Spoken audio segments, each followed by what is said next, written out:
Hello les amis, bienvenue dans Secret de Pige, bienvenue dans le je sais plus le combien finalement, parce qu'il y en a eu beaucoup jusqu'à présent. Et à chaque fois, comme j'ai eu en commentaire il n'y a pas si longtemps que ça monte en crescendo. Aujourd'hui, je reçois et on reçoit tous ensemble Yann Raoult. Yann Raoult, c'est un ami que j'ai découvert comme beaucoup, comme certains d'entre vous et comme je pense tout le monde en fait finalement quasiment sur les réseaux sociaux. C'est quelqu'un qui est hyper actif, c'est quelqu'un qui euh, aide, qui est dans le partage. Et ça, pour tous ceux qui connaissent Yann, eh ben, ils le savent. C'est quelqu'un qui partage énormément dans différents groupes immobiliers. Il est chez Keller Williams. Il était mon parrain quand j'étais chez Keller Williams. Et aujourd'hui, en fait, j'ai vraiment l'honneur, il me fait l'honneur d'être parmi nous aujourd'hui pour nous partager tous ses secrets de prospection, tout ce qui lui permet aujourd'hui de performer. Donc, comme d'habitude, puisque vous êtes habitués, je vous mets une petite vidéo de démarrage, un petit générique, et on se retrouve tout de suite après avec Yann. À tout de suite.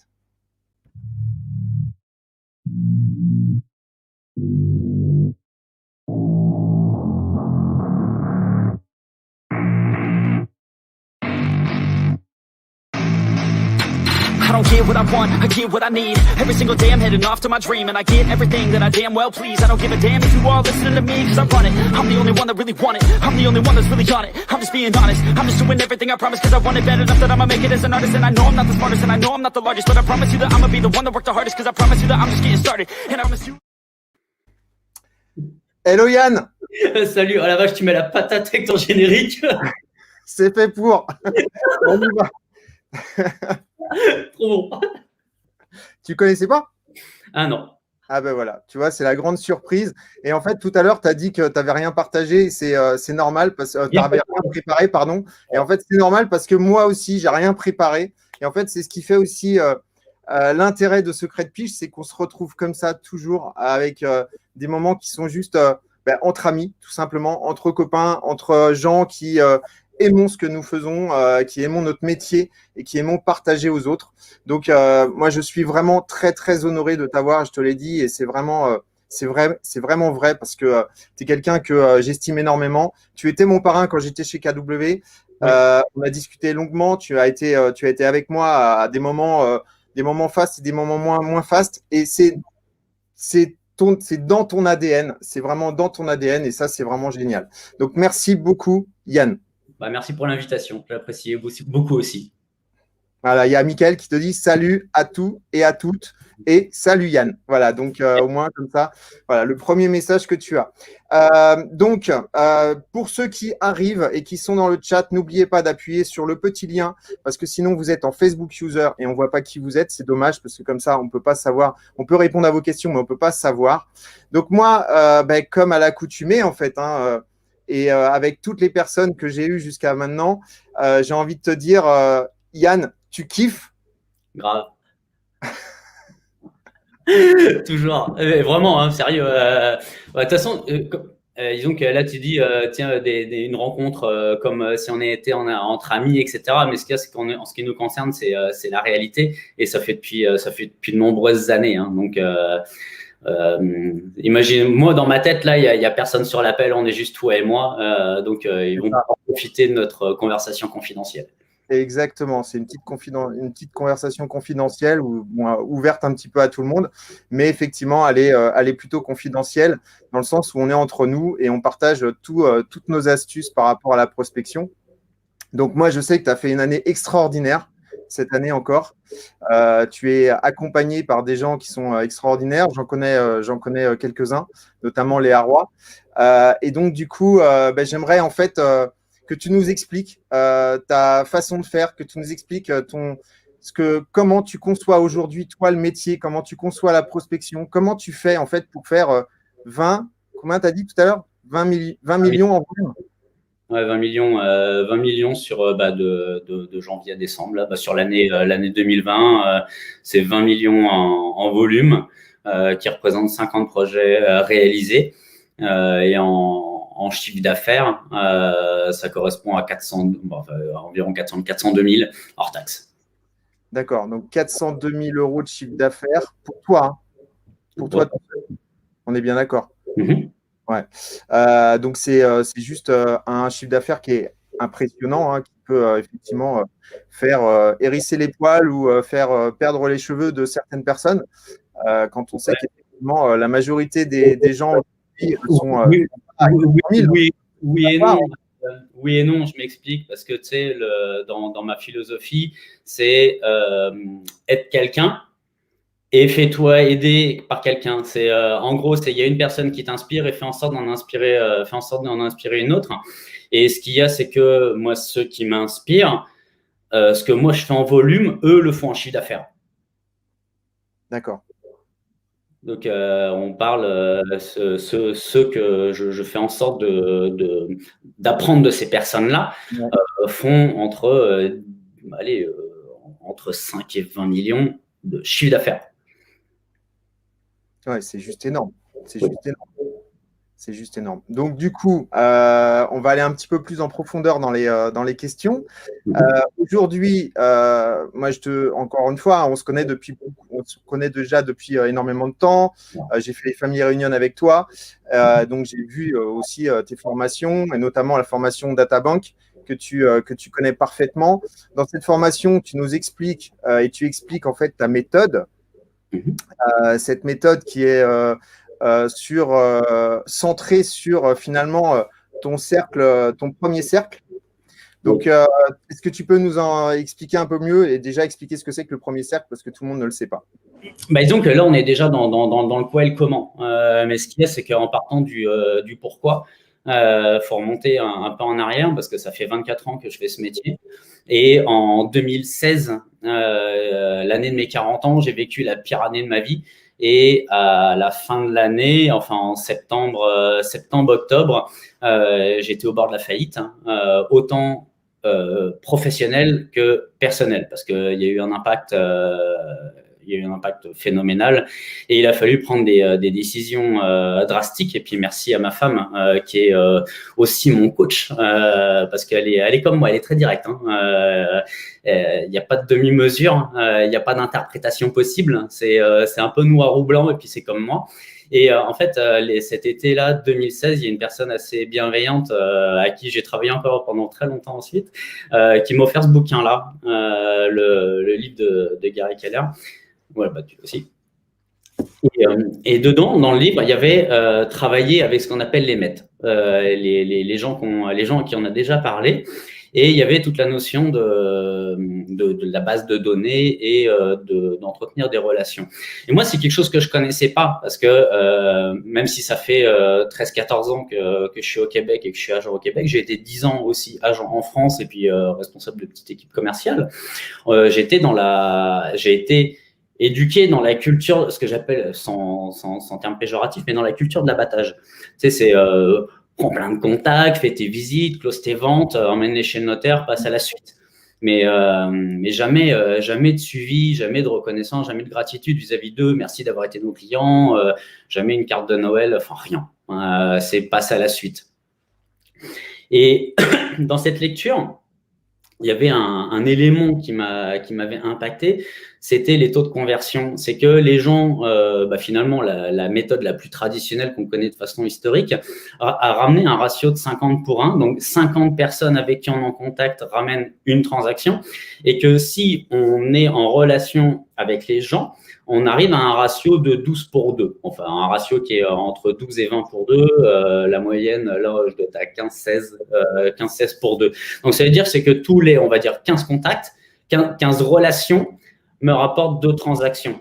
Donc, ce qu'il y a, c'est que c'est 8 fois plus productif de cette façon-là plutôt que de l'autre. L'un n'empêche pas, je ne dis pas qu'il faut faire ou l'un ou l'autre, mais la combinaison des deux fait qu'on est sur des taux de transformation qui sont complètement hallucinants. Et là, maintenant, avec le retour sur un peu plus de 4 ans, les chiffres, je vous les confirme parce que j'ai les mêmes dans mes tableaux. D'accord. Donc, ce sont des vrais chiffres, en fait. Oui. Des vrais chiffres. Au départ, quand j'aimais l'idée, je fais. De toute façon, à cette époque-là, j'avais plus d'argent, mais plus rien. Je me souviens, c'était juste avant Noël. Ma mère me demandait, mais pourquoi tu as cette tête-là? Je pouvais pas lui dire parce que ma mère est une anxieuse de ouf. Il me restait 25 sous 25 cents. Enfin, même que tu mets ça en euros, en dollars, en yens, en roupies, ce que tu veux, t'as juste les poches à l'air. Il te reste rien. Et j'étais toujours, je kiffe ma profession, mon métier depuis 24 ans, mais comme au premier jour. Et la question que je me suis posée, la seule, l'unique, c'est comment je continue à faire en n'ayant pas d'argent. Et en fait, c'est parti d'un truc tout bête.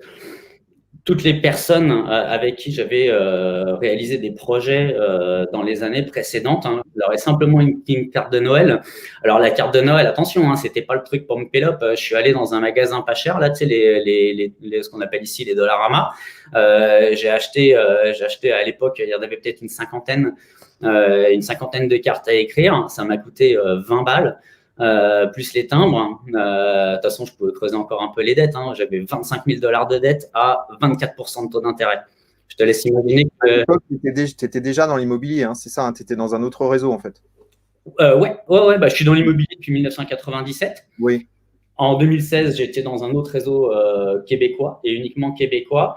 Quand j'ai fini de lire le livre rouge, hein, j'ai pris la décision d'aller chez KW pour apprendre le système, implémenter le système. Et puis, je suis parti de cette idée des cartes de Noël. Et les cartes de Noël sont parties. Au mois de janvier, je les rappelle tous, bonne année, etc. Blablabla. Et tout de suite, il y a des contrats qui sont rentrés. Et en quelques mois, j'ai pu éponger les dettes que j'avais. Donc, d'une certaine… pas suspicion, mais genre, mais comment tu peux faire avec 12 personnes, chaque 12 personnes de vente, ça veut dire si tu en as 120 dans ta base et que tu entretiens des relations pour faire 20 ventes avec eux. Je fais OK, mais ça avait été écrit et implémenté par des énormes joueurs, mais et je suis toujours à des années-lumière de leur niveau de succès financier, parce que le succès n'est pas que de l'argent, loin de là, en tout cas pas pour moi. Et j'ai joué all-in, j'ai tout mis là-dedans, mon cœur, mon cerveau, mon âme, mon temps, et ça a marché de folie. Et puis j'ai continué à entretenir des relations avec ces personnes-là, et année après année, donc les 3 premières années, je voyais le chiffre d'affaires qui a monté de 30% par an, et puis cette année on a doublé. Et je peux faire des yeux ronds, mais parce que… L'année dernière, la discussion qu'on avait eue ensemble, tu me disais que tu savais que ça allait de toute façon doubler. Je me rappelle très bien, on a eu une discussion et tu m'avais dit l'année prochaine, ça va être une grosse année. Ouais. Donc tu le savais en fait. Oui, bah c'est ce qu'il y a, c'est que les maths ne mentent pas. Donc, en planifiant avec des maths, et après, attention, il faut aligner avec les actions, hein, parce que si tu fais des maths et que tu mets ça dans un tiroir, il ne se passe rien. Mais si tu alignes les actions par rapport au plan et la vision que tu as, bah, ça se réalise. Ouais, mais ça passe par l'action, hein, parce qu'on peut faire des super plans. Si on ne se bouge pas les fesses ou qu'on ne fait pas ce qu'on a décidé qu'on allait faire, ça ne marche pas. C'est ça, l'action. Et du coup, toi, aujourd'hui… donc, tu es arrivé chez KW, tu as fait des cartes de vœux, comme tu l'as dit, qui étaient, je pense, plutôt des cartes de vœux personnalisées. Ah, mais tout est personnalisé. Parce qu'en fait, j'ai une approche systématique, mais pas une approche standardisée.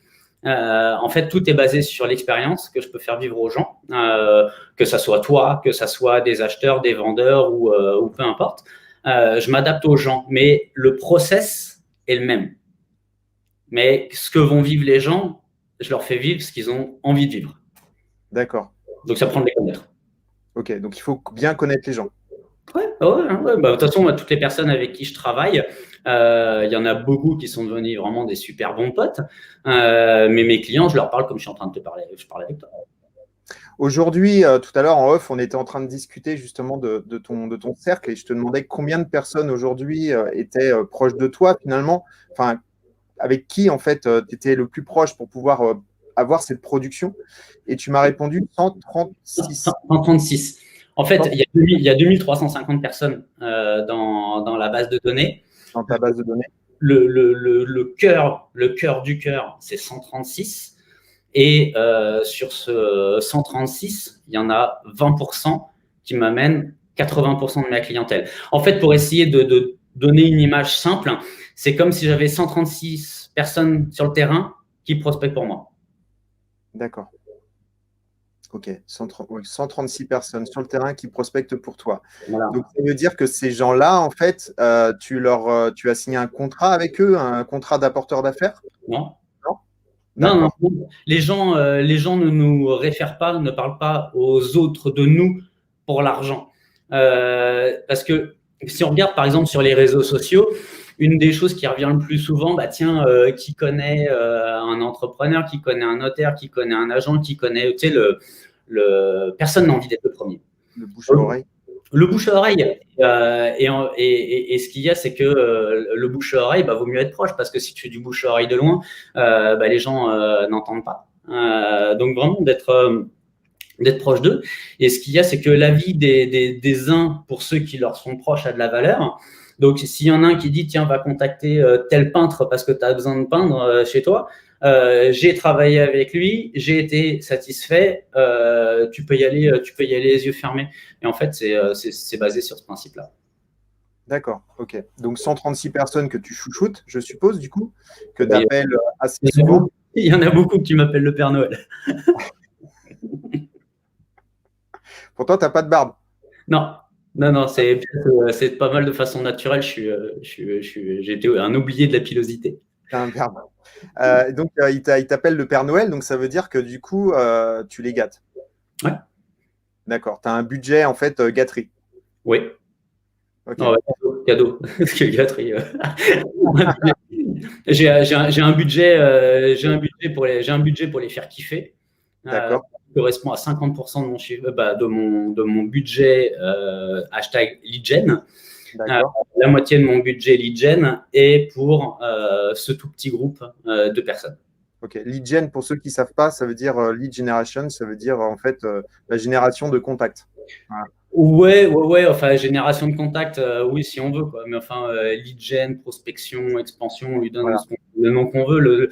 Le truc, c'est simplement d'être en relation, en contact avec des gens. En contact avec des gens. Des conversations. Et donc, tu me disais que tout à l'heure, que le matin, en fait, il était impossible de te contacter parce que tu étais dans ton blocos, dans ta pièce, là, et du coup, tu étais au téléphone. Oui, et pas que. Le matin, de toute façon, je suis dans mon bureau très tôt. Et puis, ce qu'il y a, c'est que ma business est sur 2 continents.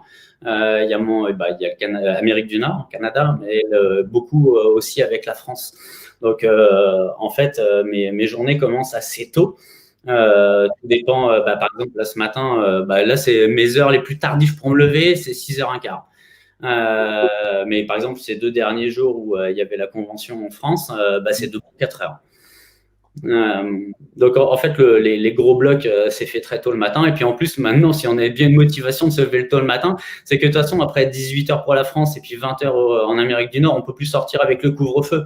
Donc ce qu'il y a, c'est que c'est encore plus génial de se lever tôt. Et le matin, là, tu sais, quand il y a le silence dans la maison, qu'il n'y a pas encore les enfants qui sont en train de mettre le dawa, je fais énormément de choses sur cette plage horaire. Ok, et du coup, tu as un listing de personnes en fait à contacter tous les jours. Tu sais, en fait, les gens qu'il faut que tu contactes. Oui. Tu t'organises comment, du coup? Une forme de plan d'action, si tu veux. Le plus simple, en fait, des plans d'action. Oh, Michael, 4 heures, ça pique un peu, pas tant que ça. C'est le soir, je vais dire, tu dors comme un bébé et puis t'es pas devant Netflix jusqu'à minuit. Tu dors vite et bien. En fait, c'est sous format de plan d'action. On sait que pour que quelqu'un se souvienne de nous, faut être minimalement en contact réel avec lui 4 fois dans l'année. Donc, premier plan d'action, c'est bête comme chou, il n'y a pas besoin d'un CRM de psychopathe. Tu mets dans ton agenda, lui, je l'appelle, si je te parle aujourd'hui, dans mon plan d'action, je vais te reparler le 20 avril, 3 mois plus tard et 3 mois plus tard. Et puis, ce qu'il y a, c'est que le jour de ton anniversaire, je vais t'appeler sur un moment clé de ta vie. Je vais te contacter simplement pour te féliciter ou quelque chose. Que quand tu m'as proposé de venir, tu sais très bien que la réponse, je te l'ai donnée dans les 3 minutes. En fait, la clé 1, c'est d'être régulier. Et quand il y a quelqu'un qui te demande quelque chose ou qui a besoin de toi, bah, tu réponds, tu retournes ton appel tout de suite. La clé, la rapidité. La rapidité de rappel augmente de façon énorme les taux de transformation versus quelqu'un qui va rester dans ta base de données versus tu vas pouvoir t'asseoir avec lui chez lui ou en live, parce que là, ce qu'il y a, c'est que maintenant, sur les déplacements physiques, on a certaines limites. Mais peu importe le problème, si on ne rentre pas par la porte, on rentre par la fenêtre. Ouais, c'est clair. Et du coup, en fait, tu as ta base de données avec tes gens, donc tes 136 personnes qui sont proches de toi. Donc, tu les rappelles 4 fois, minimum 4 fois par an. Donc, ça, c'est clair. Ah oui, ça, c'est la base. Ça, c'est la base. Si je dois quantifier les choses, j'ai à peu près 40 points de contact avec chacun par an. D'accord. Mail, téléphone. SMS, Messenger. Toutes ces 136 personnes dans mon Facebook, par exemple, sont mes contacts favoris. Donc, en fait, j'ai à peu près tout le temps les mêmes personnes dans mon flux d'actualité, et pas dû à un algorithme, mais par rapport à des choix que j'ai faits. Et okay. Ils sont également dans ma base de données, tagués comme followers. Et ceux, par exemple, avec qui j'ai fait des affaires. Alors, c'est le hashtag VIP, c'est hashtag $. C'est que grâce à toi, j'ai gagné d'argent. Soit de façon directe, hein, parce qu'on a fait minimalement une transaction ensemble, ou alors, j'ai pas fait de transaction avec toi, mais tu as parlé de moi à des personnes et j'ai fait une transaction avec eux. Et comme je te disais juste avant l'appel, mes deux plus importants ambassadeurs qui m'ont amené des dizaines de milliers de dollars de chiffre d'affaires n'ont jamais été mes clients. Ça, c'est dingue. Mais ce sont des gens qui ont été recommandés, qui t'ont été recommandés, ou ce sont des gens que tu as connus comme ça et du coup. Imagine, tu entends parler de quelqu'un qui veut acheter ou vendre à Montréal et je vais le rencontrer et puis je fais affaire avec lui.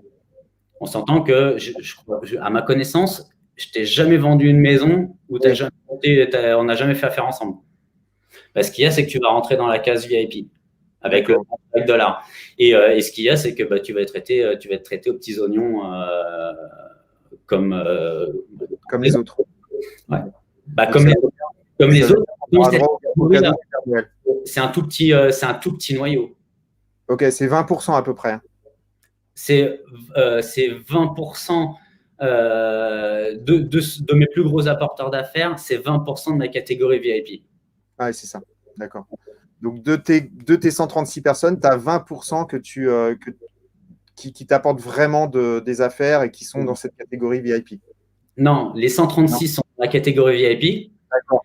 De ceux qui m'apportent le plus, d'accord, c'est 20% d'entre eux. D'accord, ok. 26 personnes à peu près. Ok, donc c'est eux que tu offres des cadeaux, etc. Non, aux 136. Ah, c'est aux 136, d'accord. Oui. Par exemple, l'événement de Noël que j'ai fait, ça a été 136 cadeaux qui représentent un budget de 4,500 $, 4,350 pour être précis. Et c'est plusieurs fois dans l'année. Par exemple, que ce soit la Saint-Valentin. Alors, la Saint-Valentin n'a pas la même notion ici en Amérique du Nord qu'en France, parce qu'en France, c'est une relation amoureuse, on va dire, de couple. Et ici, en Amérique du Nord, c'est ce qu'on aime. D'accord. Oui, donc, par exemple, le point de contact de la Saint-Valentin que je fais depuis 2 années, là ça fait 2 ans que je l'ai fait. Cette année, il faut alors que je trouve autre chose parce que on peut plus aller dans les lieux publics. Mais c'était, comme vous le savez, c'est une petite carte. C'est comme vous le savez, une des valeurs fondamentales pour moi, c'est de prendre soin des gens qu'on aime. Voilà une carte, voilà 2 cartes de cinéma pour aller passer un temps avec une personne qui est chère à votre cœur. Je vous souhaite une joyeuse Saint-Valentin. Bisous Yann, quoi. 136 personnes, 136 x 2. 136 x 2 places de cinéma offertes. Ouais. Ah, c'est clair. Tu sais y faire. Ça part de là. Tu sais, c'est comme J'adore cette phrase-là. C'est un formateur français. Sa baseline, c'est plus près du cœur et moins plus proche du cœur et moins dans la tête. C'est Sébastien Tedesco. Sébastien Tedesco. Et en fait, c'est ça, c'est ce qui se passe dans la tête, etc. C'est pour mettre en place des choses, des stratégies. Mais c'est que finalement, dans la vie, pourquoi on fait les choses, c'est parce que ça nous anime. Donc, ça part du cœur. Et puis, après, de comment on conceptualise les choses et on les rend concrètes, on fait marcher son cerveau. Mais si on conceptualise quelque chose avec notre cerveau, mais que ça ne fait pas vibrer notre cœur, enfin, pour moi, je ne le fais pas. Ça ne m'allume pas. Non, mais tu as raison. De toute façon, la principale chose, c'est déjà de rester authentique, c'est de rester soi-même. Et si tu le fais pour les autres, c'est que ça te fait plaisir. Sinon, oui. Oui. Et puis, de faire plaisir aux autres ou de faire vivre quelque chose aux autres, moi, ça me fait kiffer. Ah, mais carrément. C'est clair. Parce que si on ne kiffe pas, on ne tient pas dans la durée. Mais au final, c'est pour toi une stratégie qui fonctionne, puisque tous ces gens finalement que tu aides, ils te rapportent du business derrière. Ouais. Est-ce que tu peux ressortir les gens à un moment donné de ta liste en disant celui-ci ne m'apporte vraiment pas de business? Oui. En fait, l'ensemble de ce système est basé sur, pour que ça soit tenu dans la durée, il faut un système. Et puis, simplement, c'est que ton système te dise qu'est-ce que tu dois faire au moment où tu dois le faire. Donc, ça passe par un CRM. Le CRM, c'est pas juste des noms avec des numéros de téléphone, c'est des tâches, des actions et des points de contact à faire avec ces personnes-là. Donc, tout est dans la base de données, ce que j'appelle la data bank. Et la data bank, le terme, il vient pas de moi. Hein. De toute façon, si mon truc il fonctionne aussi bien, c'est que c'est pas de moi. J'ai juste eu l'intelligence de dupliquer ce que d'autres ont fait. Et d'ailleurs, les choses n'ont jamais été aussi bien pour moi qu'à partir du moment où j'ai arrêté de faire du Yann Raoul. Les choses que je fais de façon naturelle. Tu vois, j'ai été dupliquer des choses. Je suis un bon copieur. Et la data bank, c'est pourquoi? C'est parce que on dit dans beaucoup de programmes de coaching, la fortune est dans le follow-up. Dans le suivi. Dans le suivi. Mais c'est pas un concept, c'est vrai. Donc, pourquoi databank, database et compte de banque? Et en fait, on dit le compte de banque, la taille de votre compte de banque va être en fonction de la taille de votre base de données. C'est clair. Je me rappelle d'une vidéo qu'avait fait Olivier Guerre avec Justin Froli. C'était pendant son master IMO. Et justement, il parlait de la data, Justin. Et il disait que le prochain OR, ça sera, c'est de toute façon aujourd'hui même la data. Et on le voit avec ce qui s'est passé là avec WhatsApp, où effectivement Facebook a voulu récupérer toutes les coordonnées et les gens sont un petit peu, voilà. Mais clairement, aujourd'hui, la data est très, très importante. Oui, la data, mais surtout, qu'est-ce que tu en fais? Comment tu l'utilises, parce qu'une data brute que tu mets dans un tiroir, ça sert à rien. Tu sais, c'est comme quand tu suis une formation, tu prends plein de notes, c'est cool, j'ai appris trop de trucs, tu rentres chez toi, tu mets ça dans le tiroir, 2 ans plus tard, c'est plein de poussière. Mais simplement que quand on suit une formation, ou comme aujourd'hui, s'il y a un truc, vous dites, ah putain, franchement, c'était cool ce qu'ils ont dit, vous le prenez, vous mettez en place, vous appuyez dessus et la magie va opérer. Mais la magie va opérer par l'action, la régularité, de le faire avec le cœur, mais de le faire de façon rationnelle, mais de faire. Ouais. C'est vraiment une stratégie qui… alors, tu as copié, comme tu dis, hein, tu t'es inspiré, mais dans l'immobilier… franchement, des gars comme toi, il n'y en a pas non plus des tonnes. Hein. Voilà. Et il n'y a pas d'arrogance là-dedans. C'est que dans la vie, soit tu es le meilleur, soit tu es tout seul. Ouais. Tu vois? Et ce qu'il y a, c'est que quand je suis quand une personne, je suis en contact avec une personne et que je vais en rendez-vous, j'ai pas de concurrence. Donc, tu sais, on se prend souvent la tête sur le traitement des objections, etc., même si je suis très confortable avec ça. Mais ce qu'il y a, c'est que j'ai pas de compétition. Je vais pas me faire négocier sur mes honoraires, je vais pas me faire négocier, je vais pas me prendre la tête et je vais pas leur prendre la tête non plus. C'est est-ce qu'on va vouloir travailler ensemble ou pas? Mais j'ai pas d'objection, j'ai pas agence A, B, C, D, tiens, j'ai d'autres personnes à rencontrer. Pour moi, ça. Tu es toujours tout seul. Toujours. Soit tu es tout seul, soit tu fais pas, quoi. Enfin, Ouais. si la personne te choisit parmi 2 ou 3, puisque c'est possible quand même. Pas dans le noyau. D'accord, pas dans le noyau. À chaque fois qu'il y a quelqu'un, là tout à l'heure, c'est marrant parce qu'on était en off et juste avant de démarrer l'émission, je te dis, bon, bah, c'est bon, on va démarrer là. Et tu reçois à ce moment-là un SMS d'une personne qui te dit, j'ai un voisin qui vend son appartement. C'est ça, non? Ah ben, tu vois, j'ai pas enlevé le truc là, mais c'était le dernier qui était rentré. Impressionnant. Le message, c'est Yo mec, mon voisin du dessus met en vente son appartement si jamais ça t'intéresse. Mais sur 10 jours, j'ai eu 5 messages comme ça ou des appels. C'est impressionnant. C'est vraiment impressionnant. On va dire, c'est vraiment l'objectif de chacun. Mais c'est faisable parce que toi, tu l'as mis en place. Il y a quelques années, tu étais au bord de la faillite. Oui, il y a 4 ans, en 2016. Il y a 4 ans, tu étais au bord de la faillite et aujourd'hui, en fait, tu es devenu une personne qui n'a quasiment pas de concurrence par rapport aux gens avec qui les gens avec ton noyau, hein, avec les gens que tu traites réellement, tu n'as quasiment pas de concurrence. Et ça, c'est juste dingue. Et comme quoi, en fait, tout est faisable. Alors moi, je vais te raconter une petite anecdote parce que on a plein de choses à raconter, mais il y a à la Family Reunion de l'année dernière, je me rappelle, donc tu étais devant ces 400 personnes là, et j'étais là, et tu as parlé en fait de tes cadeaux que tu fais, de ta stratégie. Alors, on pourra en discuter après.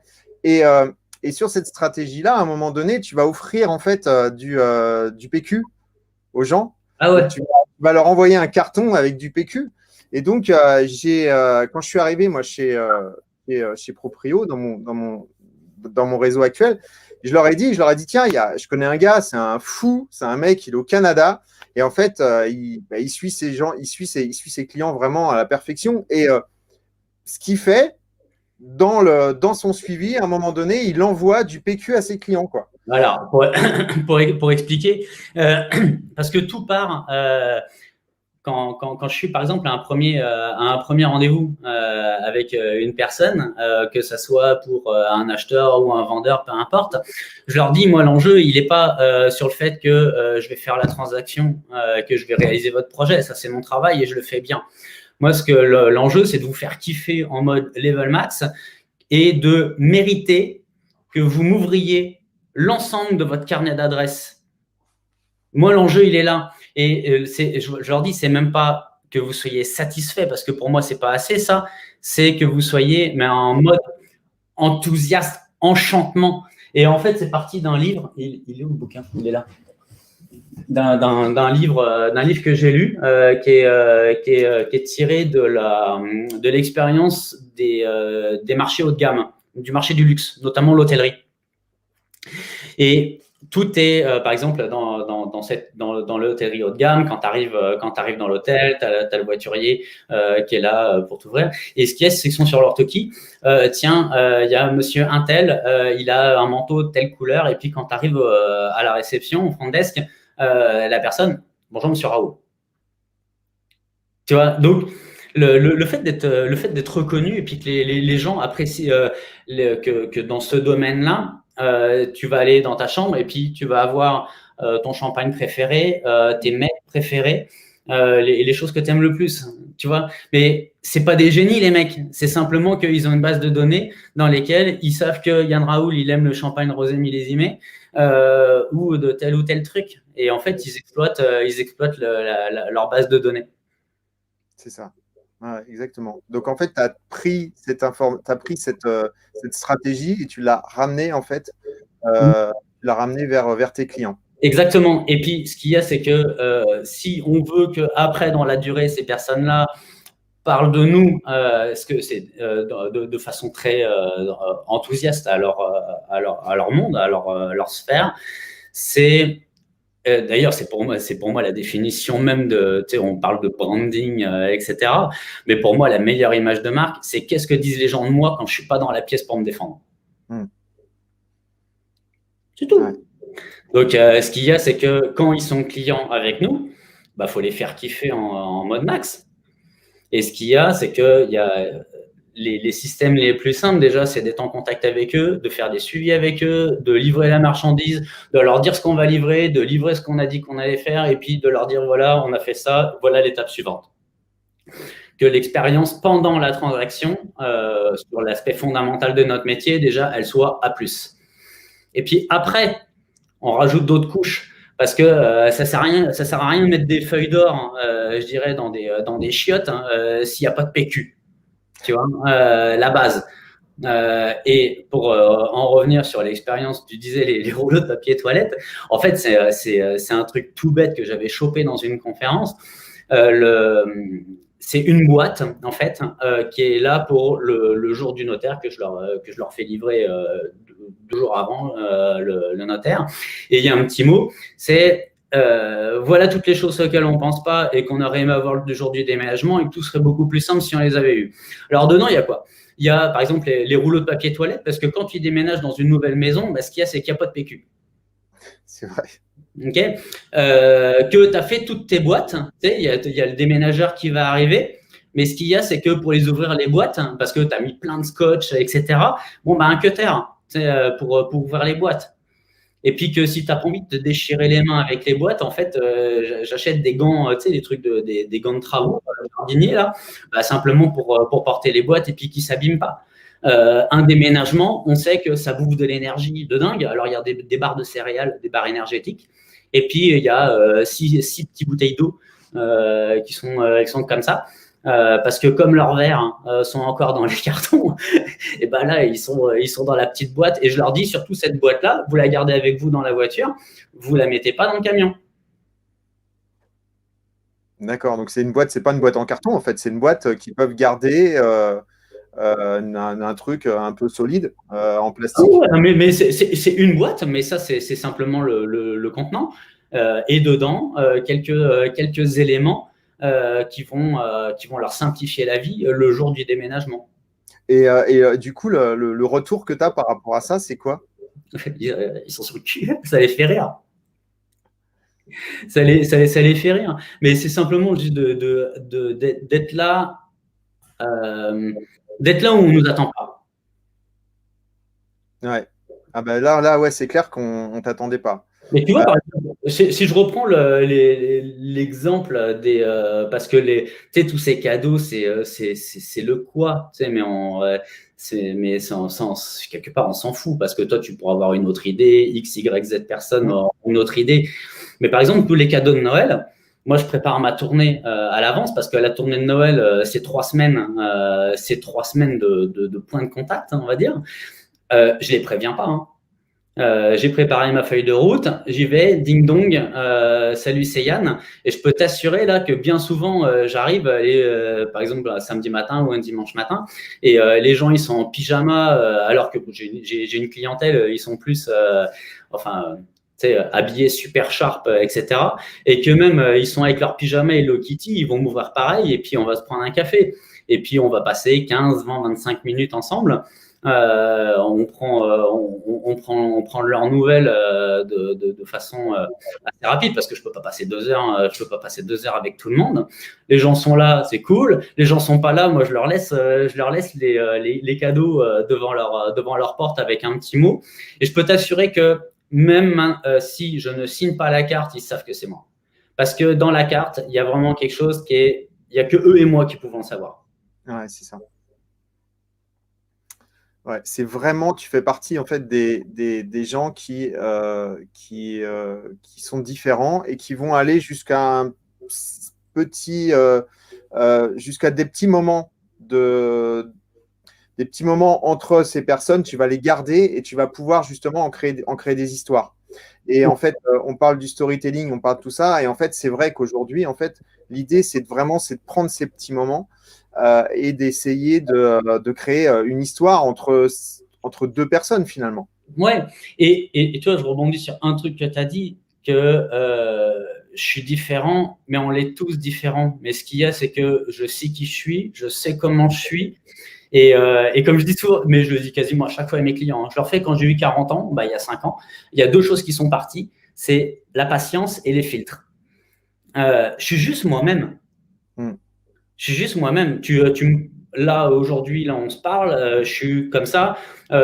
Une autre personne va me prendre dans un autre contexte. Je reste moi-même. Je n'abandonne pas mon âme au profit du business. C'est juste moi. Et que tu m'aimes ou pas. Si tu m'apprécies et qu'on s'apprécie, on va pouvoir tisser une relation qui va peut-être fonctionner ou pas. Si elle fonctionne, très bien. Mais si elle ne fonctionne pas, et que même que tu es dans le hashtag dollar, dans ma base de données, tu vas sortir. Parce que ce qu'il y a, c'est que sinon, ça va sonner faux. Et il y en a, et oui, ils sortent parce que rien qu'à l'idée de les voir, peut-être que ça a bien fonctionné, mais dans la durée, pour moi, non, ça ne marche pas. Ça passe pas. Donc, je fais pas semblant. Ouais, tu fais pas semblant et ça se voit et ça se sent. Et si tu es là aujourd'hui, c'est qu'effectivement, ça fait partie de ton ADN, comme je disais tout à l'heure. Donc, du coup, tu as tous ces gens qui sont dans ta base de données, dans ton cercle que tu gâtes, hein, on l'a dit. Mais je pense que même s'il n'y a pas de cadeau, je peux t'assurer que j'aurai les mêmes résultats. Je prends soin d'eux. Ouais. M'intéresse à eux. En les appelant. Oui, mais qu'est-ce que font ce qu'on ne fait pas, c'est sur du très global, c'est simplement vraiment de prendre soin des gens parce que il y en a et puis il y a des fois moi aussi je suis dans ma petite vie avec mon petit nombril comme mais ce qu'il y a c'est que si on veut je ne sais plus qui disait ça, c'est que si tu veux atteindre tes objectifs, c'est d'aider un maximum de personnes à atteindre les leurs.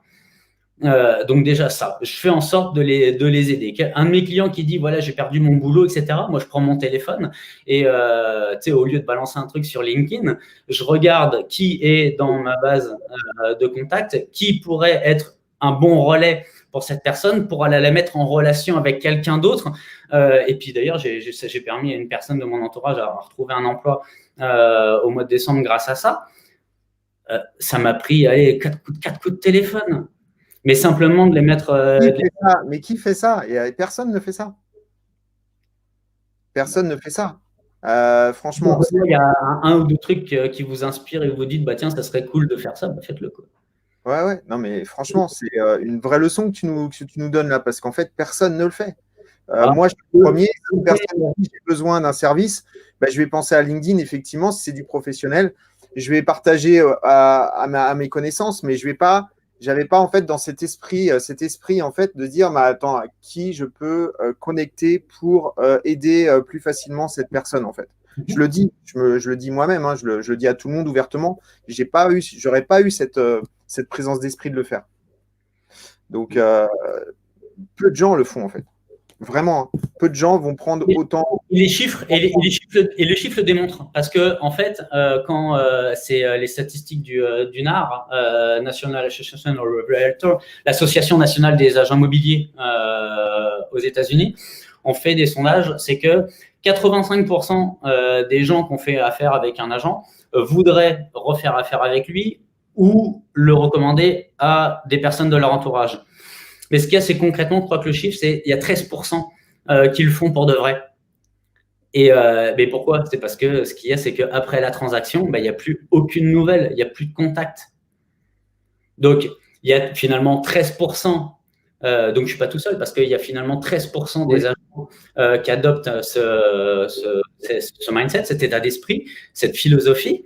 Et puis, la différence, non. Donc 70, 85 pour la différence. Là. Mais et puis qu'il y en a peut-être. Simplement, imagine, tu as fait une transaction avec quelqu'un il y a 10 ans et tu te dis, tiens, quand il revendra, il pensera à moi.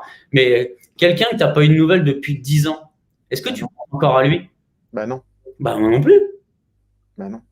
Donc, je fais en sorte de rester, comme on dit, top of mind. On peut faire l'exercice. Hein, dans chaque catégorie, que ce soit agent immobilier, un peintre, un commerce, ou peu importe, on est capable de retenir 2 noms. Soit on est le premier et on gagne, soit on est le deuxième et c'est fini parce que c'est le premier. Parce que c'est 80% des gens vont travailler avec le premier agent qu'ils vont rencontrer. Donc, soit tu es le premier, soit tu es hors jeu. Ouais, donc il faut être le premier. Ouais. Donc, le truc, c'est simplement comment je fais pour rester numéro 1 dans la tête des gens. Et puis, je suis pas le meilleur, parce que ça, c'est très clair. Mais par contre, pour mes clients, je suis le numéro 1. Ça veut rien dire, je suis pas le meilleur. En fait, le meilleur de quoi par rapport à quoi? Ouais, mais tu sais, moi, peut-être producteur du Canada. Dans l'industrie, je suis pas le numéro 1 dans rien du tout. Tu sais, bon, de temps en temps, ouais, je suis dans les classements, mais ça, franchement, tout le monde s'en fout, quoi. Comme je sais plus que c'est dans un livre que je suis en train de lire là.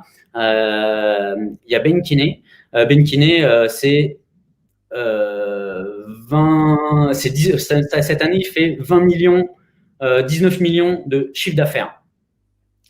Et en fait, dans le livre que je suis en train de lire, il dit le nombre de ventes ou le chiffre d'affaires, c'est pour l'ego. Enfin, ceux qui se concentrent sur le nombre de ventes ou le chiffre d'affaires, c'est pour l'ego. Ceux qui se concentrent sur le résultat net de l'entreprise sont des gestionnaires. Et ce qu'il y a, c'est que mon ego, on a tous un ego, mais il faut un bon ego, et puis il y a l'ego qui passe plus les portes. Mon ego, je pense qu'il est quand même bien aligné. J'ai pas besoin des autres pour être. Et ce qui est, par exemple, dans la gestion de mon entreprise, je me concentre pas sur le nombre de ventes ou je me concentre pas sur le chiffre d'affaires. Je me concentre sur le résultat net. Combien il reste en bout de ligne. Alors, il y en a qui me mettent des tôles, mais phénoménales sur les classements, et puis ils sont loin devant, et je suis le premier à prendre mon téléphone pour les féliciter quand ils sont dans ces classements-là. Mais ce qu'il y a, c'est que quelqu'un qui pourrait faire 10 fois plus de ventes que moi, ça ne veut pas dire que dans ses poches, il reste autant que ce que j'ai moi. Tu vois, par exemple, sur un chiffre d'affaires à 400 000, avant impôt, il me reste entre 35 et 40%. Et moi, je me concentre sur combien il reste. Parce que si tu fais 400 000 et que tu as 600 000 de dépenses, c'est bien, tu viens de perdre de l'argent. Tu fais 400 000, tu as dépensé 400 000, il ne reste rien. Oui, en fait, tu es en train de dire qu'effectivement, il y en a, ils font beaucoup de chiffres, mais en fait, ils dépensent énormément d'argent pour faire ce chiffre-là. Exactement. Et ce qu'il y a, c'est que je ne réinvestis que l'argent que j'ai gagné. Donc, je suis un maniaque sur les chiffres. C'est dans le modèle, hein, pareil, hein, j'ai rien inventé. J'applique un modèle et attention, hein, je ne suis pas en train de représenter KW ou un livre de quoi que ce soit. Il n'y a pas un système meilleur qu'un autre, en autant que vous trouviez le vôtre, et que, en tout cas, il y a un système qui va mieux correspondre ou pour les uns ou pour les autres. Autant trouver celui qui convient pour soi-même. Ouais. Au-delà de ça, ce livre-là devrait être lu par tout le monde. Moi, je le conseille vraiment. Vraiment. Ce bouquin-là a complètement changé. Parce que c'est pas marqué Keller Williams sur le livre, hein, c'est juste marqué Gary Keller qui a écrit le livre. Mais c'est vraiment un livre à lire, un livre sur le mindset, un livre sur les chiffres, un livre sur. Il y a énormément de données, d'explications sur la prospection, etc., sur comment faire. C'est sur l'ensemble. Mais tu vois, ce livre-là, j'ai dû bouffer, je dois t'en à la cinquième fois. Ça, tu vois, ça c'est la version propre, machin. Mais si tu regardes, je te montrerai pas la version dégueulasse du truc, mais il est gribouillé de tous les côtés. Et en fait, j'ai eu le privilège il y a 2 ans de partager une demi-heure en taxi avec le directeur canadien de KW. Et alors il y a des 30 minutes dans ta vie qui valent de l'or. Et je lui disais, c'est marrant parce que à chaque fois que je lis le livre, je le lis pas de la même manière. Et puis, il me fait, ça, c'est normal, parce que si tu le lisais à chaque fois de la même manière, ça veut dire que tu n'as rien mis en place. Parce que d'une formation à l'autre ou d'une lecture à l'autre, ce qu'il y a, c'est que quand on fait des choses ou quand on obtient des choses, ça n'est que la conséquence de celui qu'on est d'abord. C'est d'abord on est, ensuite on fait, et ensuite on atteint ou on obtient. Et ça part déjà de être. Bien sûr. Donc, si on veut avoir des choses ou réaliser des choses qu'on n'a pas aujourd'hui, ça va demander de faire des choses différentes, mais ça va commencer en amont, changer soi. Se changer soi-même, se faire évoluer, se faire grandir, nourrir son cerveau, de prendre soin de soi, d'adopter une discipline. Parce que la discipline, ça en demande un maximum. Et puis, comme j'écrivais hier dans le groupe Shift à l'action, là, un groupe que j'anime, c'est que j'ai perdu le fil, ça c'est mon côté TDAH, mais c'est la discipline de faire ce qu'il faut au moment où il faut nous apporte ensuite la liberté du temps, la liberté de faire ce qu'on a envie de faire, la liberté. Combien ça vaut de passer une nuit de sommeil vraiment pleine, sans stress, parce que tu as de l'argent sur ton compte de banque? Je ne sais pas pour toi, mais moi, le manque d'argent, je vis super mal avec. Mais que, par exemple, souvent, dans mes objectifs, par exemple, l'année dernière, 2019, objectif de 2019, c'était d'avoir constitué 6 mois de trésorerie pour attaquer l'année 2020. Donc, d'avoir 6 mois de trésorerie d'avance. Donc, moi, je dors sur mes 2 oreilles. Quand tu as 6 mois de trésor d'avance, mais ce qu'il y a, c'est que ça, c'est un fait, mais pourquoi je le faisais? Tu sais, on parle du big why, d'un why, en quelque chose qui t'allume. Pourquoi je voulais avoir ce 6 mois de trésorerie? C'était simplement pour dormir correctement. Bien sûr. Je suis quelqu'un de profondément anxieux et il fallait 6 mois de trésorerie. 6 mois de trésorerie, il fallait que je dégage tant de marge. Pour dégager tant de marge, il fallait que j'ai un volume de dépenses réinvesti de X, il fallait que je fasse tant de ventes. Et puis, pour faire ce temps de vente, il fallait que je fasse tant de rendez-vous et puis que je serve tant de clients. Puis, ça voulait dire qu'il fallait que je parle à tant de personnes tous les jours. Ratio. Et du coup aujourd'hui, ton chiffre d'affaires, on l'a compris, c'est principalement sur ton centre, mais tu vas chercher aussi du monde à l'extérieur? Oui, le 15%, le 15% de différence, parce que 85% des volumes de transactions viennent justement de cette base VIP. Et il y a le reste. Après, c'est de la communication qu'on fait notamment sur les réseaux sociaux, par le biais des vidéos ou le biais d'annonces qui permettent de capter les coordonnées d'une personne en échange d'une information qu'elle a envie. Et puis là, on sait qu'on a des ratios qui sont à peu près de 2 sur 100. Sur 100 leads entrants, il y en a 100 qui vont être closés dans un intervalle généralement de il y en a 2 qui vont être closés. Mois. Comment? 100, il y en a 2 qui vont être closés.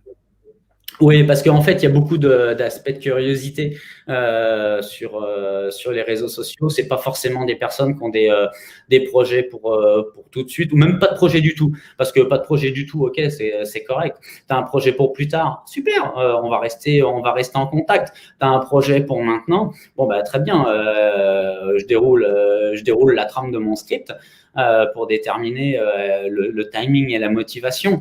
Parce que histoire de démystifier aussi un peu la prospection. La prospection, c'est pas de convaincre les gens. C'est simplement de détecter ceux qui sont motivés. Ouais. Qui peuvent, qui veulent, et puis qui ont le désir d'aller de l'avant. Donc, c'est sûr que les taux de conversion ne sont pas les mêmes. Mais que si on prend une combinaison de l'ensemble, donc d'un 100 pour 2 sur des réseaux sociaux, par exemple d'un 50 pour 1 sur une visite libre, ou par exemple du porte-à-porte, mais enfin du porte-à-porte, ça fait des années que je n'ai pas cogné une porte, mais on est à un ratio de 50 pour 1, ou quand on met des cartes dans les boîtes aux lettres ou qu'on fait du porte-à-porte, on est aussi sur un ratio de 50 pour 1. Et puis après, si tu ramènes l'autre, celui que je travaille où je suis à un ratio de 15 pour 2, la combinaison de l'ensemble fait que j'ai une combinaison qui fonctionne. Et que, justement, on en parlait juste avant, c'est que sur le dernier trimestre, on a modifié justement notre stratégie sur les réseaux sociaux. Plutôt que d'aller cibler des Montréal en entier, c'est que des quartiers, de nous humaniser, on fait ça par le biais des vidéos, et surtout, au-delà du persona, donc le client idéal, c'est les lookalikes, les gens qui se ressemblent, et on retarget ceux qui sont mes amis, ceux qui aiment la page, mes amis et leurs amis. Et en fait, chaque personne, si je te demande, si on ouvre ton carnet, globalement, tu es capable de me mettre en contact direct avec une vingtaine de personnes, mais tu es capable aussi de me mettre en relation avec 250 personnes. Donc, en fait, au fur et à mesure, dans la durée, d'aller chercher le qui connaît qui connaît qui connaît qui. Et puis, ça prend du temps et puis de la constance. Mais de la constance, vraiment. Faut jamais lâcher. Ouais, c'est clair. Ouais, non, mais je suis tout à fait d'accord avec toi. C'est une stratégie à long terme qui paye. Et Facebook, on en a parlé, c'est une stratégie qui est beaucoup plus aléatoire, parce que forcément… Elle est pas aléatoire, c'est des statistiques. Et les statistiques sont pas aléatoires. C'est un nombre global qui va te ramener un certain nombre de clients concrétisés. Donc, sur 100, il va en rester… il y a en tout cas beaucoup plus de travail. Comment ? Plus de travail, parce qu'il faut que tu appelles tous ces gens pour que tu puisses déterminer lequel est motivé. Ah ouais ? Lequel a un vrai projet. Ouais. Et les autres, tu les mets dans ta base de données, commandes ou pas forcément? Lesquels? Les 98 autres. Ah tous. Tous, ils sont tous sur plan d'action. Et que si jamais, il y a toujours les options de désabonnement, ou donc de façon naturelle, sur les SMS qui partent en automatique. Parce que 80-90% des gens qui sont dans ma base de données, la mise en place, la saisie dans la base de données se fait de façon automatique. Donc, il y a des plans d'action qui démarrent. Donc, soit la personne, elle va recevoir un SMS, tiens, j'ai vu que vous aviez mis vos informations pour telle propriété sur Internet. Est-ce que vous avez un projet, ou est-ce que c'était juste par curiosité? Et puis après, il y a 3-4 touches dans les 4 jours. Mais que si la personne elle a l'option de faire opt-out, et puis opt-out va faire tag opt-out dans ma base de données, opt-out va arrêter l'ensemble des systèmes automatisés d'envoi d'informations, parce qu'après, il faut respecter aussi les règles par rapport aux télécommunications. Et puis, je ne suis pas là pour emmerder le monde. Et puis, quelqu'un qui me dirait oh non, vous, les agents immobiliers. Ok, très bien, c'est noté. Je vous remercie. Je vous souhaite une bonne journée. Au revoir. Tac. Next. Oui, je ne prends pas la tête. Ah non, je ne prends pas la tête. C'est comme quelqu'un qui dit non, j'ai pas de projet de déménager. Il t'attaque pas personnellement. Il est juste en train de te dire non, j'ai pas de projet. Okay. En fait, ce qui est dingue, c'est que par rapport à tout ce qu'on peut te dire aujourd'hui dans l'immobilier, souvent les formations dans l'immobilier, c'est porte-à-porte, téléphone, etc., etc. Je ne dis pas qu'il ne faut pas en faire, parce que quand on démarre, il faut forcément en faire. Mais toi, tu as mis en place cette stratégie qui aujourd'hui te permet justement de faire du téléphone différemment, de faire finalement de faire de la lead gen différemment, qui est sûrement moins stressant pour toi. Et parce que mais histoire de pas non plus vendre du rêve ou des trucs bullshit là. Moi, pendant 20 ans, j'ai fait 5 heures de prospection par jour à la dure. De la pige, de la pige, j'en ai fait en dose, mais à vomir. Du porte-à-porte, c'était Marathon Man. Et même quand j'étais encore en France dans l'agence où je travaillais, on m'a souvent reproché de pas travailler avec les acheteurs. Parce que c'est pas là-dessus qu'on a le plus le contrôle. J'avais le plus le contrôle sur mon emploi du temps. Je pars faire ma tournée de porte. Je reste en contact avec les gens et je partais pour 3, 4, 5, 6 heures. Et puis, si mon pote Serge, je sais pas s'il est là, avec qui j'ai travaillé pendant des années, Serge de Oliveira, qui est patron d'agence La Résidence dans les Yvelines, pourra le confirmer. Je me faisais reprocher de pas traiter les acheteurs parce que je rentrais que du mandat. Et je rentrais du mandat. Pourquoi? C'est parce que j'étais à fond sur le terrain en permanence. Donc, ce qu'il y a, c'est que ma base de données, là, je suis parti avec moins que les autres. En ce qui concerne, quand je suis arrivé à Montréal, j'avais un numéro de téléphone dans mon téléphone. C'était celui d'Émilie. Émilie, c'est mon épouse. À l'époque, c'était ma copine. J'avais un seul numéro. Donc, le truc, il est parti de un numéro et puis je n'allais pas la closer parce que de toute façon, on était déjà ensemble et on avait déjà pris un appart ensemble. Et puis, c'est parti de ça. C'est OK, qui elle connaît, et puis cette personne-là, qui elle connaît. Mais ce qu'il y a, c'est qu'à l'époque, je n'avais pas cette conscience du système. Mais ça a été du porte-à-porte. Et puis, du porte-à-porte par moins 40. Alors, s'il y en a en France là, qui viennent chialer sur le porte-à-porte, c'est trop dur, etc. Déjà, si vous n'avez pas d'autres méthodes, vous n'avez pas le choix. Et que si vous trouvez ça dur, venez avec moi là. On va se faire une session de porte-à-porte par des moins 20, moins 30. Je peux vous dire, vous allez rentrer chez vous, vous allez kiffer. C'est clair. Vous avez jeté un seau d'eau et en fait le seau s'est transformé en neige. Ah il y a pas besoin. Ouais, ça, si tu fais bouillir de l'eau et que après tu sors avec ta casserole dehors, tu la jettes et elle se transforme instantanément en particules de neige. Non, mais froid ici, c'est pas un concept. C'est, imagine, tu te mets à poil dans ton congélateur, redescends la température encore 30 et puis tu as la réalité de ce qu'on vit ici. Donc forcément, le porte-à-porte de décembre à mars, on va dire, t'as beau être motivé, attention, c'est chaud, hein. C'est chaud. Donc, c'est simplement de faire les choses d'une façon différente, hein, d'avoir un système.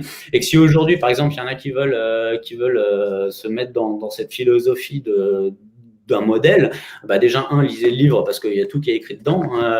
Et puis, la première chose à faire, si on démarre dans l'immobilier ou que même on est déjà depuis longtemps dans l'immobilier, c'est vous prenez tous vos meilleurs potes, familles, tous vos anciens clients, vous les mettez dans la base. Vous les segmentez comme vous voulez, amis, sphère d'influence, anciens clients ou vos followers, et puis vous les appelez. Et puis ça va partir de là. Et pour plusieurs personnes que j'ai accompagnées dans ce processus-là, en moyenne, en 6-8 mois, il y a des vrais résultats qui commencent à arriver. Ça ne prend pas des années, hein. C'est assez rapide. Mais qu'en attendant, et ça c'est hyper important, c'est qu'avant de mettre en place un autre système, quand on met en place un autre système, il ne faut pas abandonner celui qui fonctionne déjà pour vous. C'est clair. Parce que, si par exemple votre truc c'est la pige et que ça marche pour vous, continuez. Vous allez faire rentrer dans la base ces contacts-là, et simplement c'est qu'au niveau du suivi, vous allez pouvoir mieux les transformer. Et on sait que, par exemple, sur la pige, ça prend entre 6 et 8 contacts, 8 points de contact avec la personne avant de pouvoir closer. Mais ce qu'il y a, c'est qu'au bout de 1, tu as 80 il n'y a pas de deuxième contact. Ouais. Le suivi, c'est… Souvent, c'est comme ça. Alors après, effectivement, il y a le contact. Non, mais attendez, je ne veux pas d'agence, qui est toujours un peu compliqué. Et puis, il y a le contact de écoutez, pour le moment, je préfère rester tout seul. Je préfère. Voilà. Et c'est ce contact-là qu'il faut travailler et qu'il ne faut pas oublier de rappeler.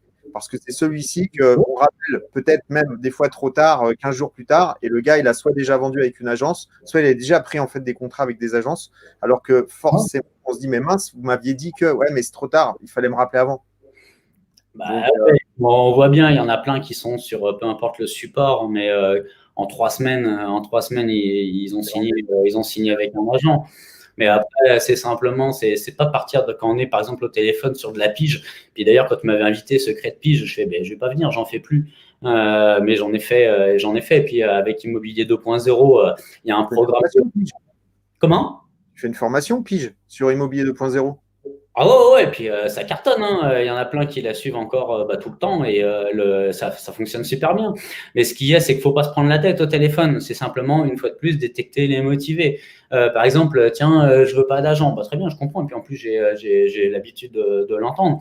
Pas simplement savoir si aujourd'hui il y a un acheteur qui est prêt à payer votre prix et accepter vos conditions. Est-ce que vous êtes prêt à lui vendre? Bah oui, ok. Quand est-ce que vous aimeriez déménager idéalement?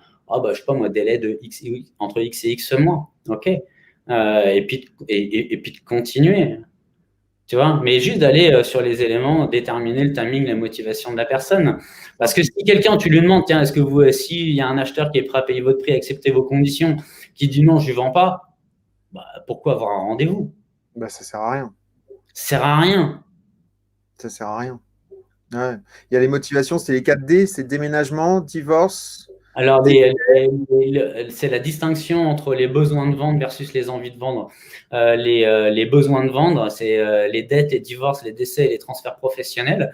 Donc, ceux qui vendent pour des raisons de dette, ceux qui vendent pour raisons de divorce, ceux qui vendent pour des raisons de succession et ceux pour les transferts professionnels. Et eux, à un moment donné, le prix qu'ils en veulent, le fameux prix qu'ils en veulent, tout le monde s'en fout, quoi. En tout cas, l'acheteur, lui, s'en fout. Ouais. À un moment donné, ils vont revenir à la réalité des choses, de ce qui est prêt à payer un acheteur. Parce que la valeur d'une propriété, c'est pas le prix que tu en veux ou le fameux tu m'en donnes pas assez. Mais moi, je te donne rien, gros. Hein. C'est un acheteur. Hein. Moi, je te donne leur. C'est pas moi. C'est pas moi. C'est pas moi et c'est pas toi non plus. C'est pas toi qui fais le marché. Exactement. Donc, simplement, je te donne l'information de qu'est-ce que nous indique le marché. Je suis que le messager. Et puis attention, on ne tire pas sur le messager. Si l'information te convient, fine. Si elle ne te convient pas, c'est fine aussi, là. Tu sais. Mais si par exemple tu dis ça vaut 500 000 et puis que lui dit de toute façon en dessous de 700 000 je ne vends pas, bah super, parce que de toutes les façons on va pouvoir se faire des suivis pendant 5 ans. On est toujours là. Hein. C'est clair. Ah. C'est bien, c'est exactement mon point de vue et effectivement c'est ce qu'on a de toute façon tous les jours. Tous les jours on a des gens comme ça. Moi hier j'ai estimé un bien à 125 000 euros. Il y a tout à refaire dans l'appartement. J'estime à peu près à 1 000 euros du mètre pour tout refaire. Il y a 50 000 euros. Il y a une agence qui a dit à la cliente qu'il y avait pour 25 000 euros de travaux et que du coup son appartement valait 25 000 euros de plus. Voilà, mais je lui ai dit mais est-ce que pour vous en fait le raisonnable, 25 000 euros de travaux pour refaire un appartement entier de A à Z? Ben non. Donc aujourd'hui, voilà. Bon. Ben écoute, merci beaucoup Yann pour tous ces partages. J'espère que ça vous a tout. Il y a encore 24 personnes, ça fait plus d'une heure qu'on est ensemble, donc je vais te lâcher aussi parce que je pense que tu as du boulot. Il est quelle heure là à Montréal? 9h38. 9h38. Et il fait quel degré, combien de degrés à l'extérieur? C'est pas froid, là, il fait moins 5. Ah, moins 5. Bon, ça va, moins 5, ça va. C'est pas du moins 30. C'est à l'heure. On a un hiver super doux. Et puis, même s'il fait froid, c'est pas grave, on s'habille un petit peu plus chaudement. Et puis c'est bien pareil. Hein. Faut aussi embrasser les saisons. C'est clair qu'il faut embrasser les saisons. Et puis, en tout cas, à Montréal, vous avez des vraies saisons, ce qui n'est pas forcément le cas en France. Ça dépend des régions, hein, parce qu'un hiver dans les Alpes, c'est un vrai hiver. Hein. Oui. Effectivement, dans les Alpes, ouais. Mais quand tu prends en région parisienne, par exemple, il fait un peu froid, tu vois, mais bon, c'est pas des vraies saisons quand même. Moins de contraste, on va dire. Il y a moins de contraste. Quand il fait chaud, il fait très, très, très chaud aussi en France. Mais bon. Oui. Écoute, je te remercie beaucoup. Merci beaucoup, encore une fois, d'être moins 8 ce matin. Il a dit Jérémy, je ne sais pas où, mais en tout cas, là où il est à moins 8. Voilà, et 16 degrés au Pays Basque. Bon, maintenant, ils vont nous donner toute leur température. Je les vois pas, les commentaires. C'est vrai, tu vois pas? T'as pas le. Moi, je sais pas du tout ce que tu vois. Ok. Ok. Bon, je viens de trouver. C'est le bouton commentaire. Voilà, exactement. Voilà. Donc, -8 ce matin, je ne sais pas où, mais en tout cas, -8. Et à Boucherville, juste à côté de Montréal. Ah, Ouais, c'est au sud. ah ben, Jérémy, t'es à Boucherville. Ben, je ne savais pas. Ben, écoute, voilà. Donc, Jérémy, il est à Boucherville. Si Ouais, jamais vous- il est arrivé dans le dernier semestre, si je dis pas de bêtises. D'accord, ok. Bon, mais en tout cas, merci beaucoup. Merci pour tout. Voilà. Et je mets le générique de fin et on se retrouve un petit peu tout de suite après et après, je te laisse travailler parce qu'il y a du boulot. À très, très vite. Mais c'est Merci. parti. Et tu sais, une dernière chose là, Oui. c'est que ne nous y trompons pas, c'est qu'en étant présent sur un live, ça me fait sortir du lot. Et ce qu'il y a, c'est que c'est aussi une façon de connecter avec des gens et que je vous apporte de la valeur, en tout cas je l'espère. Et ce qu'il y a, c'est que au moment donné, si vous faites une personne qui vous parle immobilier Montréal, l'association des deux va faire Yann. Et ce qu'il y a, c'est que je vous passe le message. Si vous connaissez des gens qui veulent acheter, vendre ou investir à Montréal, mettez-nous en contact. Il y en a de plus en plus, hein, je crois, qui veulent en tout cas partir sur Montréal. Alors, je ne sais pas si maintenant, avec le Covid et tout, ça devient quand même de plus en plus compliqué. Très compliqué. Enfin, les règles évoluent en permanence.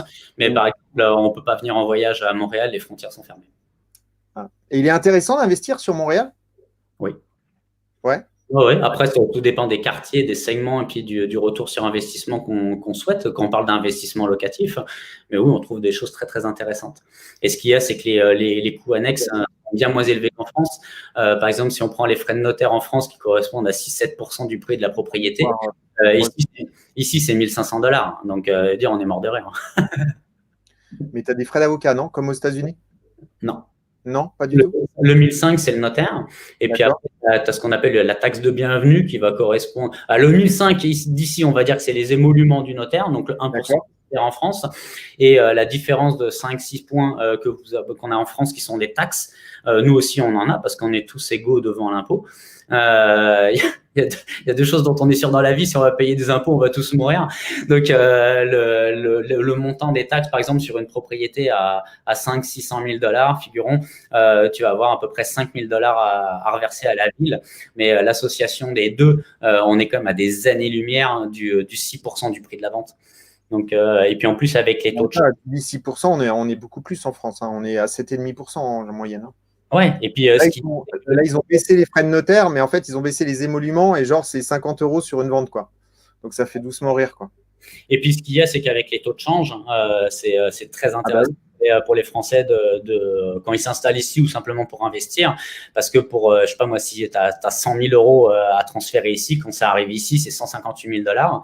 Et puis avec 158 000 $, on n'achète pas le château de Versailles non plus. Hein.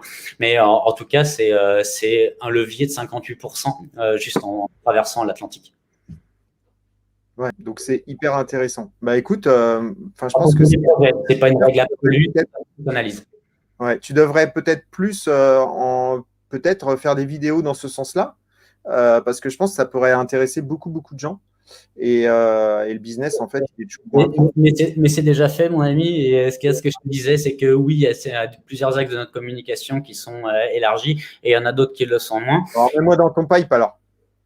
Mais en fait, le truc, il n'est pas là. C'est que quand j'ai voulu développer avec la France pour aller chercher les clients, soit je vais chercher les clients, soit je vais chercher leurs agents. Et puis, ce qu'il y a, c'est que j'ai préféré contribuer auprès des agents, qui leur permet de faire grandir leur business. Et puis, eux-mêmes ont des gens, on y revient, le qui connaît qui connaît qui. Donc, ce qu'il y a, c'est que pour moi, ma façon de contribuer là-dedans, c'est de vous aider, vous, à développer vos business. Et puis après, vous faites l'association. Allez chercher dans Wikipédia la mémoire réticulaire. C'est quand vous cherchez une voiture, par exemple, telle marque, telle couleur, ce qu'il y a, c'est que cette voiture-là, vous la voyez partout. Et la technique, elle est la même. C'est d'activer la mémoire réticulaire de chacun. Et donc, on va avoir un Yann partout maintenant. C'est l'objectif. Bon, merci mon ami, merci beaucoup. On se parle live.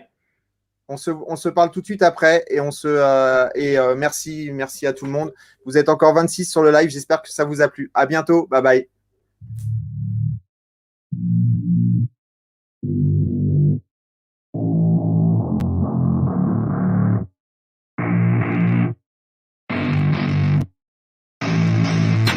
I don't get what I want, I get what I need. Every single day I'm heading off to my dream, and I get everything that I damn well please. I don't give a damn if you all listening to me, cause I run it. I'm the only one that really want it, I'm the only one that's really on it. I'm just being honest, I'm just doing everything I promise, cause I want it bad enough that I'ma make it as an artist. And I know I'm not the smartest, and I know I'm not the largest, but I promise you that I'ma be the one that worked the hardest, cause I promise you that I'm just getting started. And I promise you